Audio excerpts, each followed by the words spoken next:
paz a todos os irmãos e irmãs. Vamos dar continuidade ao nosso estudo panorâmico na carta aos Gálatas, né? Nós paramos no capítulo 3 e vamos estar dando continuidade. E o capítulo 3, irmãos, Paulo ele mostra um inconformismo muito grande com esse desvio que os irmãos, que as igrejas, né? Os irmãos lembram que não era uma igreja só, Gálatas era uma província formada por várias igrejas.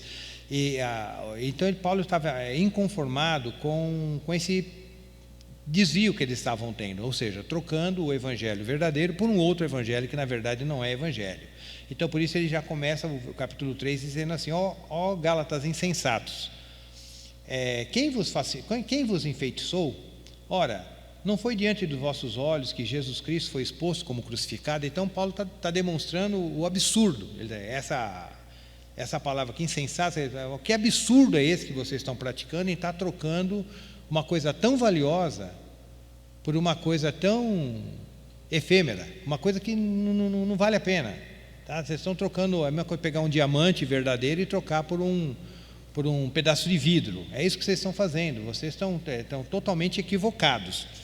E por que Paulo está falando isso? Porque justamente eles estavam pensando que praticando algumas coisas da lei, eles iam estar muito mais próximos de Deus, iam ter muito mais méritos diante de Deus, porque essa era a visão judaica.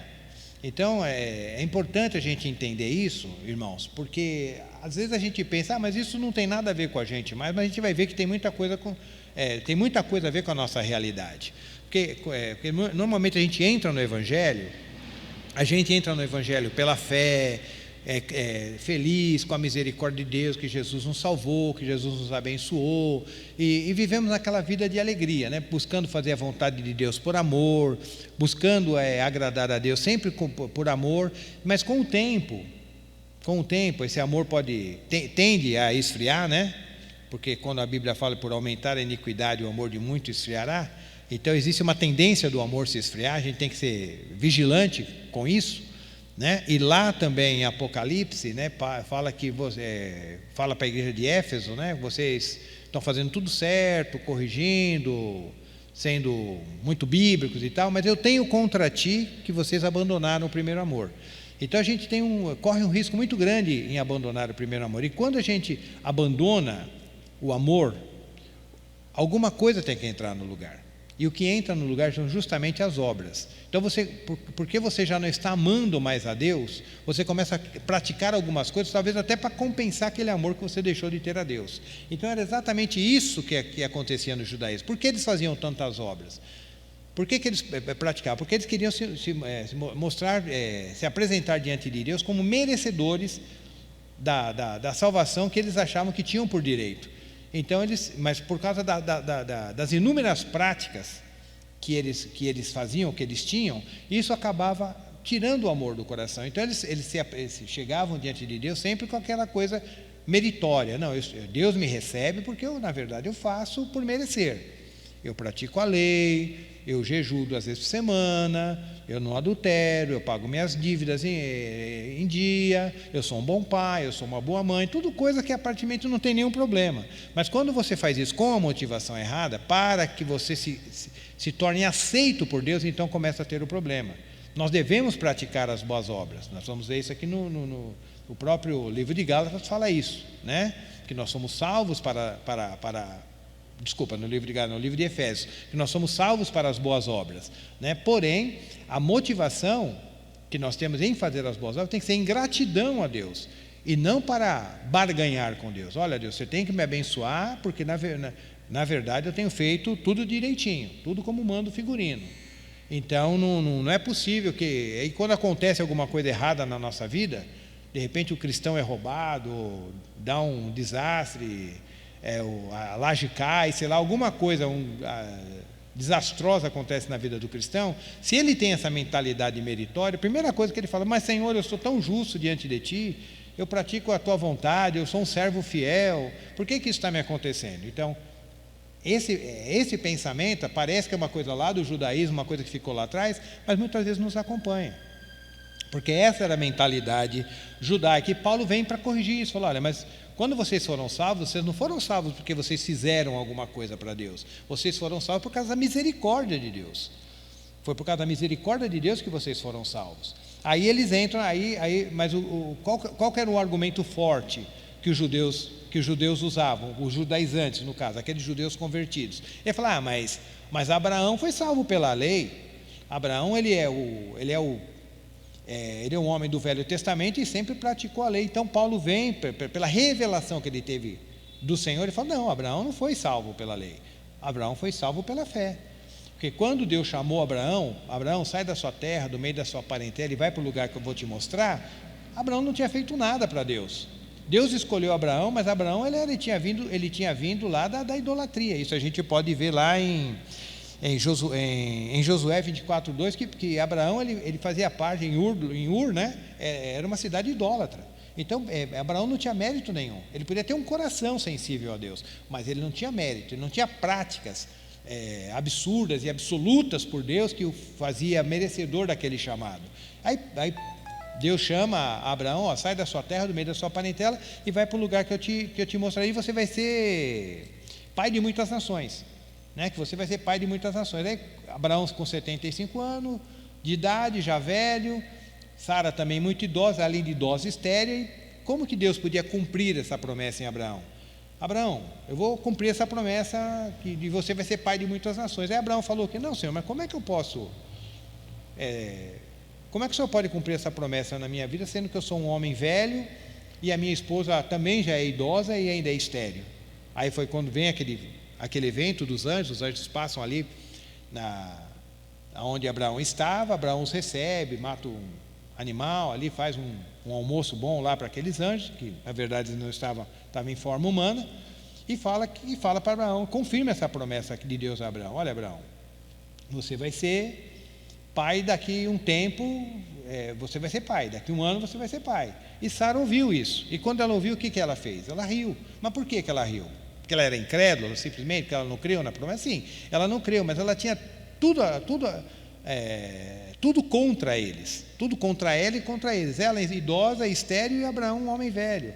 Ela falou, mas como uma mulher da minha idade ainda vou amamentar, vou ter alegria de gestação e alegria com meu marido? É um absurdo isso aí. Mas no coração dela, e os anjos falaram, olha, Sara, você riu, mas Deus vai cumprir essa promessa, porque para Deus não existe impossível.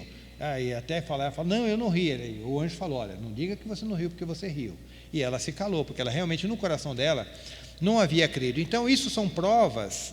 Paulo expõe essa experiência de Abraão, mostrando, olha, Abraão recebeu tudo o que ele recebeu, não por causa de algum mérito, ou porque nele existia alguma condição humana, mas tudo que aconteceu com o nosso pai Abraão, aconteceu simplesmente porque ele creu. E porque ele creu, Deus usou de misericórdia para com ele.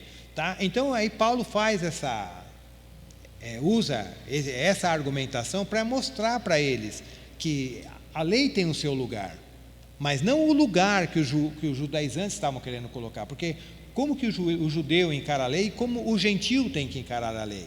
O judeu encara a lei como um caminho para a salvação, como uma forma de salvação. Caminho não, como forma de salvação. Então ele fala, pela lei, se eu cumprir a lei eu vou ser salvo. Como que o gentil, hoje, nós gentios temos que encarar a lei? Como que foi um recurso de Deus, dentro de um momento da história, que Deus usou a lei para que conduzisse as pessoas a Cristo. Então Paulo até chama a lei de aio, né, ou de tutor. As versões mais antigas usam essa palavra aio, que é tipo um pedagogo, é um instrutor, é um tutor. Quer dizer, a lei está ali simplesmente para nos ensinar o caminho, mas ela em si não é o caminho. Ela só nos mostra onde é o caminho. E ela também não tem poder para nos colocar no caminho.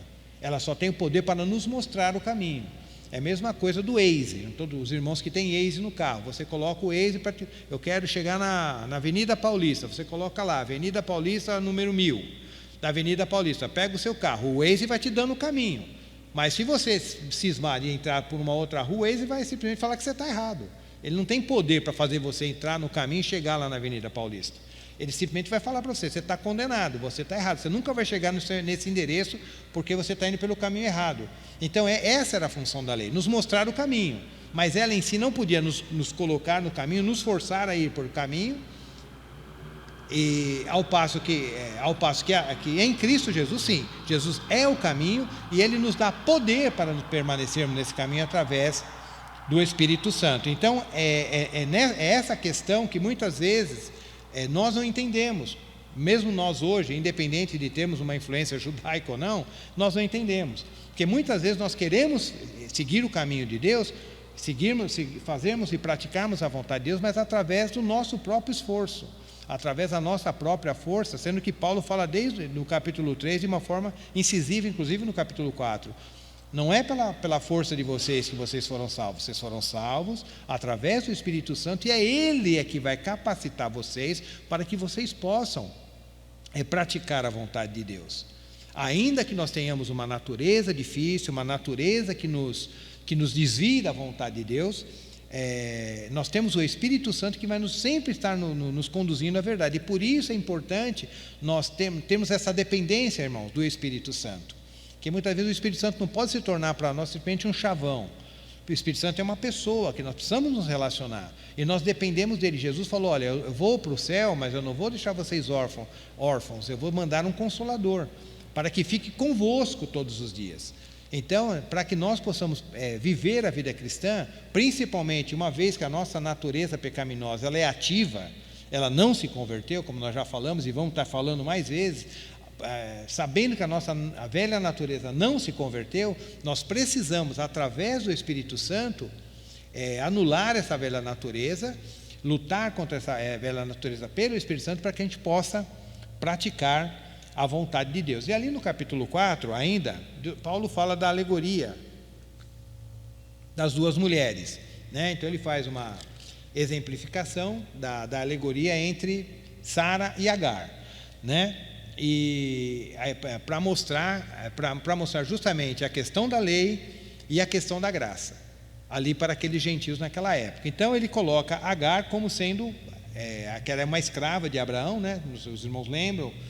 Abraão não tinha filho ainda, Sara não tinha como conceber, apesar de ter uma promessa, mas a promessa ainda não havia se cumprido.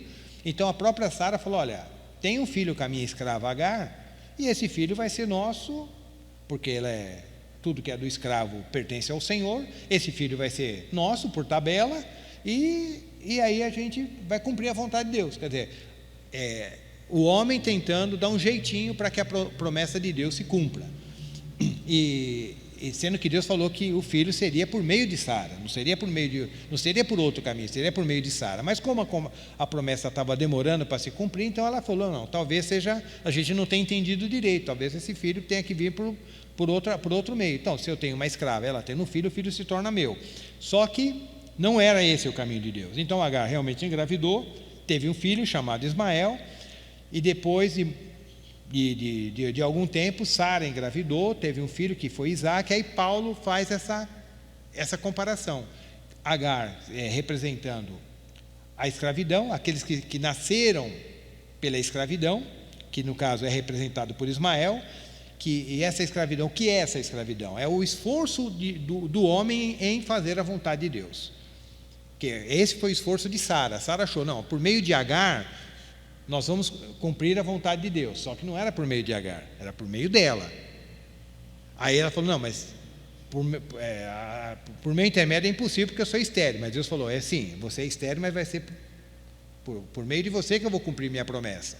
Então, mas como ela achou que era por Agar, então Agar acabou representando o que? A escravidão. O que é escravidão? É você querer cumprir a vontade de Deus através do seu próprio esforço. E isso vai gerar em você o quê? Vai gerar em nós uma soberba, uma arrogância, porque nós vamos achar assim, não, se eu estou fazendo a vontade de Deus, se eu cumpri a vontade de Deus, eu me esforcei para cumprir a vontade de Deus, então eu sou merecedor das bênçãos de Deus. E isso é o quê? É a linguagem da lei. Isso é o quê? É a forma como a lei age no coração daquele que quer se relacionar com Deus através da lei. A lei não foi dada com esse objetivo, mas quando você não entende e se relaciona de forma errada com a lei, isso vai criar em você o quê? Escravidão, soberba, arrogância e uma outra coisa. O Espírito Santo não vai poder agir no seu coração, porque quando você quer agradar a Deus pela lei, Então, o Espírito Santo ele fica impedido de operar na sua vida, porque você está querendo agradar a Deus por um caminho que não é o caminho que Deus estabeleceu, que é justamente através do seu Santo Espírito que Ele nos deu, que Ele nos selou. E depois ele faz a comparação com Sara, que Sara representa o quê? Aquela que não tinha condição, que era estéril, que não tinha a menor possibilidade, mas Deus usou de misericórdia. Lembra lá de Romanos, quando nós estudamos? Eu terei misericórdia de quem eu quiser ter misericórdia. E o que nós entendemos lá? Que Esaú era a pessoa que Deus queria, que tinha o direito da primogenitura, mas a primogenitura acabou caindo para Jacó, que não tinha direito nenhum. Mas Deus, por sua misericórdia, abençoou a Jacó e aborreceu a Esaú. E aqui é a mesma coisa. Agar, na verdade, por direito tinha que ser o Ismael tinha que ser o filho da promessa, porque foi gerado por Abraão, a quem a promessa tinha sido colocada. Mas Deus tinha falado, não, a promessa vai se cumprir por meio de Sara. Então, o filho da promessa não será Ismael, será Isaac, porque Isaac nasceu pela minha promessa. Ele não nasceu por causa da vontade humana, ele não nasceu porque vocês queriam que ele nascesse, porque vocês não tinham condição nenhuma que ele nascesse. Tanto é que Deus ainda esperou 13 anos para que Sara gerasse a Isaac. Abraão ainda ficou mais velho ainda, mais impossibilitado de ter um filho, e ainda Sara, além de velha, na sua esterilidade, mas Deus falou, mas é assim mesmo que eu quero, porque a minha promessa vai se cumprir não pela vontade do homem, mas pela minha vontade, para mostrar que pela minha graça e pela minha misericórdia é que isso vai se cumprir. Aí Paulo traz esses dois eventos, esses dois episódios, e faz essa alegoria para mostrar. Então hoje, não é porque você fez isso ou fez aquilo para Deus que você vai ser aceito por Deus, mas por causa dos méritos de Jesus Cristo, porque Ele cumpriu toda a justiça de Deus, e por causa dele, e por causa da nossa fé nele, é que a justiça de Deus vai ser manifesta em nossa vida. E dando continuidade a esse pensamento, então aí as pessoas caíam naquele problema. Por causa da má interpretação que eles tinham desse argumento de Paulo, então eles falam, então é fácil ser cristão. É só crer em Jesus Cristo e deixa a vida rolar, né?